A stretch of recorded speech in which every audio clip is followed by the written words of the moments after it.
Direction l'Hexagone, où la 12e journée nationale de commémoration de l'abolition de l'esclavage sera célébrée demain.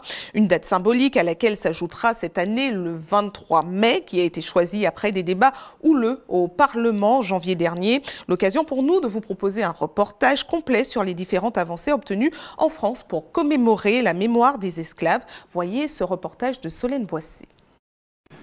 Mémoire et justice devaient être rendues à ces millions et ces millions de victimes anonymes de l'esclavage. Nous sommes en 2006. Le président Chirac lance la première journée de commémoration à la mémoire de l'esclavage et de son abolition au Jardin du Luxembourg à Paris, 5 ans après le vote de la loi Taubira.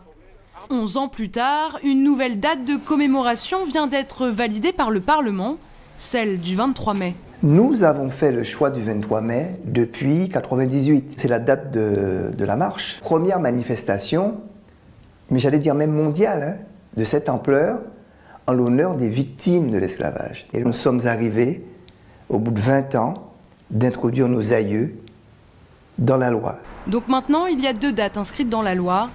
Une pour commémorer l'abolition, l'autre les victimes de l'esclavage.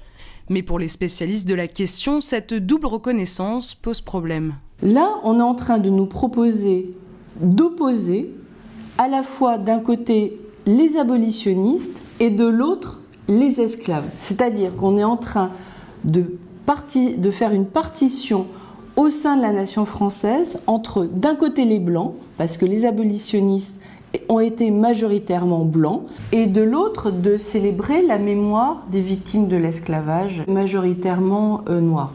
En fait, ces 2 visions, elles n'étaient pas prévues au programme. En 2004, le gouvernement souhaite rassembler une quinzaine de spécialistes de la question dans un comité national pour la mémoire et l'histoire de l'esclavage, le fameux CNMHE, qui a pour but d'émettre des avis sur des projets mémoriels.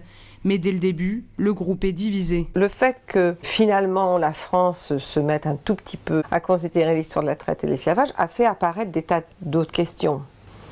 Mais dans le comité même, ça a souvent été autour de cette opposition entre ces gens-là veulent une histoire trop victimaire et nous on veut une histoire un peu moins victimaire, et puis les autres disant mais ça c'est une histoire qui efface les victimes et nous on veut faire entendre. Résultat, cette guerre idéologique ralentit le développement de projets mémoriels financés par les pouvoirs publics. Pour preuve, François Hollande, à seulement quelques jours de la fin de son quinquennat, vient tout juste de poser les bases d'une fondation qui est évoquée depuis bientôt 12 ans. Cette fondation, que l'on essaie de faire depuis tant d'années, répond véritablement maintenant à une nécessité et même à une urgence. Renverser les gouffres, c'est d'abord créer un lieu où l'on se rencontre, un lieu où l'on est ensemble, le lieu de la mémoire partagée. Reste maintenant aux différents acteurs de mettre leurs divergences de côté, mais aussi au prochain gouvernement de concrétiser le projet d'ici 2018. Tout dépendra de la volonté du nouveau président de la République qui aura l'occasion de s'exprimer sur ce sujet lors de la cérémonie du 10 mai, aux côtés de François Hollande.